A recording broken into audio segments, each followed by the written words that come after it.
think is going on? Tell me, why'd you think your life's so wrong? Tell me, what is this trip you're giving me? Show me some other state of reality. This is my world, this is your world, this is my world, this is your world, this is my... A leaflet had been put down on my bedside table. Well, I wasn't really up to reading any sort of literature at that point, but I kept it, and I got round to reading it a few months later. It said, "Welcome to Elliot Tillery Ward." "Oh, thank you, that's nice." A leaflet provided for the patients by the staff. In general, I don't think many of the patients, including myself, were very aware of what was going on around them during their first few days on the ward. But if we had been able to have read the leaflet, we would have seen that it said, "Welcome to Elliot Tillery Ward," which made it sound a bit like Butlins. By now you should have been familiarised with the ward. Well, I was certainly familiarised with the locked door at the end of the corridor that I knew I wasn't allowed through, and there was another locked door behind that, but no one had showed me how anything actually worked on the ward. All I had to wear that first night was a regulation nightshirt, you know, the sort that doesn't do up at the back. I had a small knapsack with me, but no other clothes. Alison had said, "Don't leave anything out, or even on your sink, 'cause people nick things. "What sort of things?" Toothpaste, soap, anything. When I leave my room, I take all my important belongings." And she did. She took this bag with her every time she went to go for a ciggy or to get a cup of tea. Since my admission, no one had explained to me if I was on a section or if I was a voluntary patient or who to ask what I was or what those terms even meant. If I'd been able to have read The Elliot Tillery Ward leaflet. it might have made at least a few things slightly clearer. We thought you would like to have some further information about life on the ward. Your consultant is the doctor responsible for your care, and you will be able to discuss your medication and treatment, your leave time, and your future discharge plans when you meet at the ward round. Well, everyone was constantly using this term ward round, and I eventually found out that it meant when the consultant psychiatrists get to see the patients. Well, I'd arrived in hospital on the Thursday, and the next ward round wasn't till the following Monday, so I was there for 4 days with no one to explain to me what the plan of my stay or my treatment was. I found out that the consultant psychiatrists were the generals and the nurses were their trusty foot soldiers, supposedly carrying out their orders to the letter. Nothing could be done regarding your medication, your leave time, or when you were getting out until the consultant said so. And when it came to seeing him, and it was always a him, I wasn't even told that that was what was happening. A nurse came to my room and said, "Come." Just like that. Well, I didn't know where she wanted me to go, so I just waited for some sort of explanation. "Come." Come where? "Come."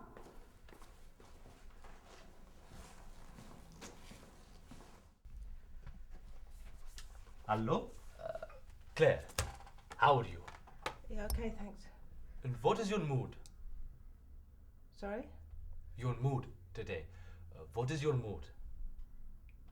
I don't know what you mean by that. Your mood. Is it high or low?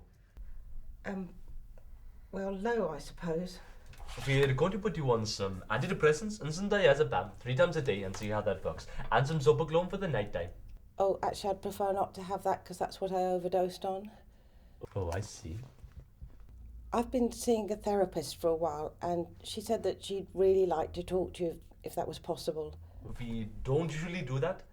Perhaps we could take a number from you at some point and then we have time to call her. But they never did. We'll see you again in a few days.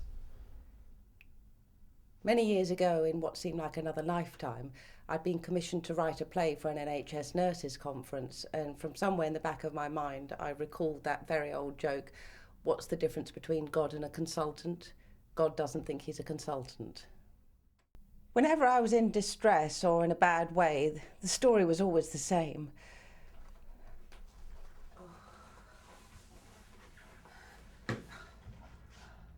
What are you doing down there on the floor? Get up. I can't. Come on, get up now. I'm trying. Well, try harder.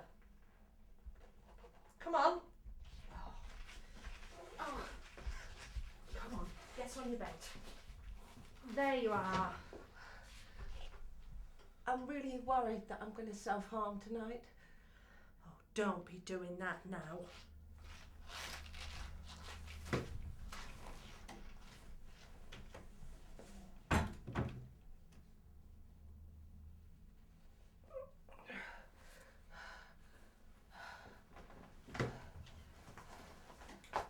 What have you done?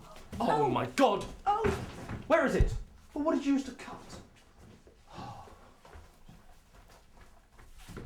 Nurse! Oh,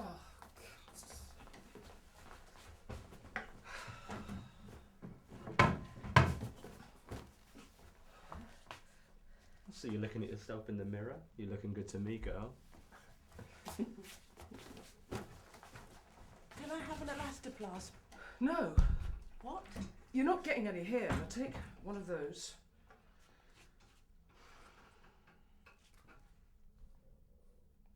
And go to sleep.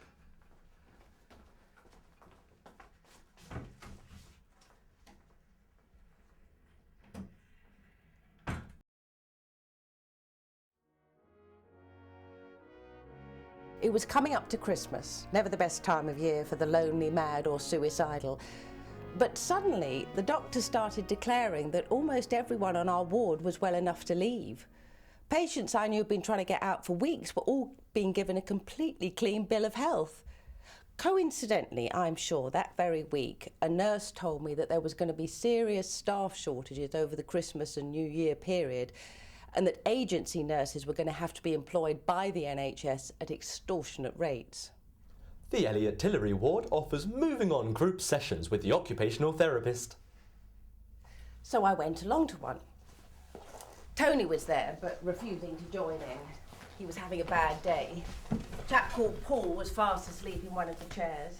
There was a woman called Lilith, who used to be a patient, but she'd now moved on, which actually meant that she was living in a B&B. But she was so lonely there that she'd come back to the hospital every day where she was allowed to have some lunch. And she'd either sit in the communal area or join in the odd group. Sally, the OT, had brought a chart along with her. She'd made a board entitled Coping with decision making. Now, does anyone have any difficult decisions they're struggling with at the moment?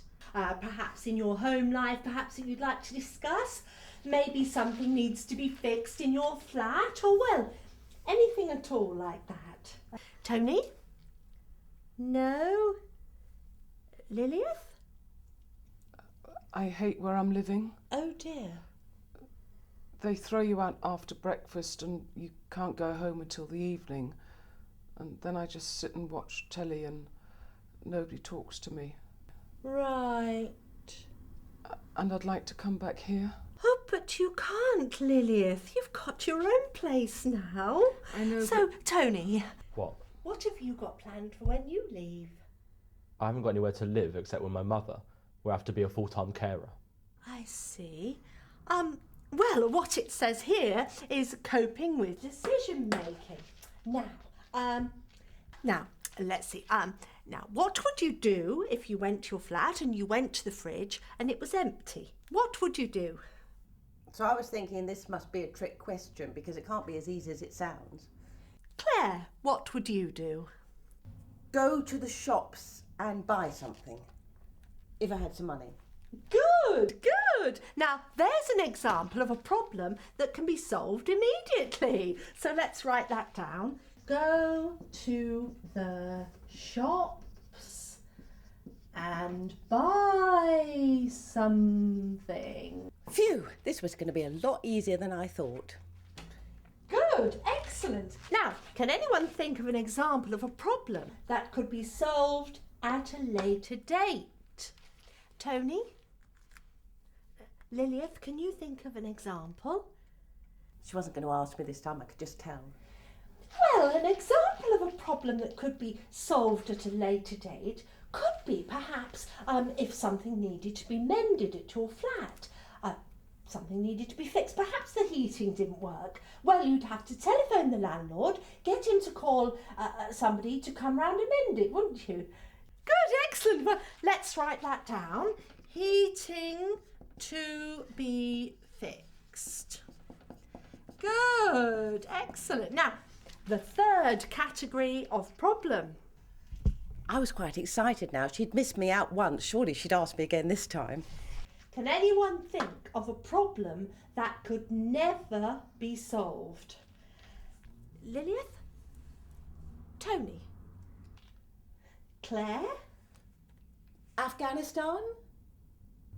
I was quite disappointed she didn't write that one down on the board, but I'd still learnt a lot from the session.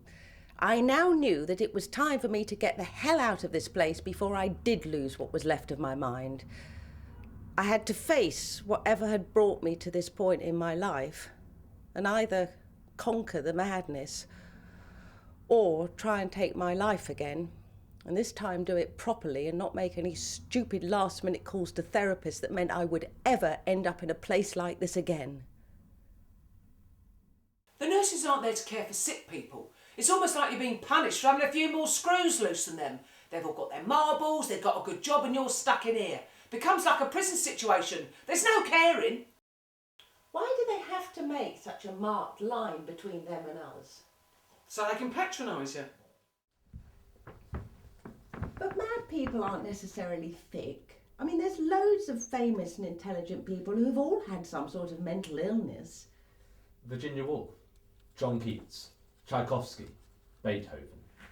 Sylvia Plath, Emile Zola, Balzac. Mary Wollstonecraft, Scott Fitzgerald, Kenneth Graham. Winston Churchill, Maxim Gorky, Charles Dickens, Vincent van Gogh. This is my world, this is your world.